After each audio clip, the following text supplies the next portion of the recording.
কোটা সংস্কার আন্দোলনকারীদের পূর্ব নির্ধারিত যে কর্মসূচি, সেই কর্মসূচি অনুযায়ী ময়মনসিংহ নগরীর বেশ কয়েকটি জায়গায় আমরা দেখেছি যে শিক্ষার্থীরা এসে জড়ো হচ্ছেন এবং তারা এই টাউন হল মোড়ে এখন বর্তমানে আছে টাউন হল মোড়ের যে অবস্থান, সেই অবস্থানটি আপনাকে একটু দেখানোর চেষ্টা করব। এখানে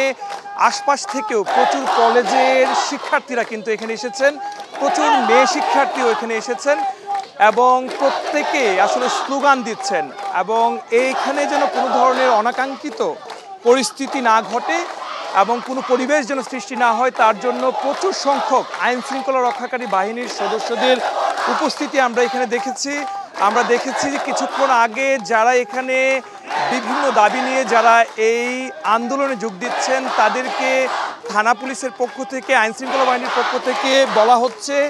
যে এখান থেকে যেন তারা সরে যান এবং কোনোভাবেই যেন এখানে সমবেত না হয়, এই অনুরোধটি মাইকের মাধ্যমে বারবার করার চেষ্টা করছেন। কিন্তু শিক্ষার্থীরা যারা আছেন, যারা এখানে আন্দোলনরত শিক্ষার্থীরা যারা আছেন, তারা কিন্তু অনড় অবস্থায় আছেন এবং তারা বলছেন যে কোনো মূল্যে তারা তাদের যৌক্তিক যে দাবি, কোটা সংস্কারের যে দাবি, সেই দাবির পক্ষে তাদের যে কাজ, সেই কাজ তারা চালিয়ে যাবেন এবং তাদের এই আন্দোলন বিভিন্ন জায়গায় আন্দোলন করতে গিয়ে বেশ কয়েকজন মারা গিয়েছেন। যারা মারা গিয়েছেন তাদেরকে যারা মেরেছে সেই সকল হত্যায় যারা জড়িত তাদেরও দৃষ্টান্ত দাবি করেছেন। পাশাপাশি আরও বেশ কিছু বিষয়ে তারা স্লোগান দিচ্ছেন এবং আমরা দেখেছি যে এখন পর্যন্ত যে এখানকার যে পরিবেশ, প্রচুর সংখ্যক আইন শৃঙ্খলা রক্ষাকারী বাহিনীর উপস্থিতি আমরা দেখেছি এবং আপনাকে একটু দেখানোর চেষ্টা করব যে আইন শৃঙ্খলা বাহিনীর গাড়ি এখানে টহল দিচ্ছে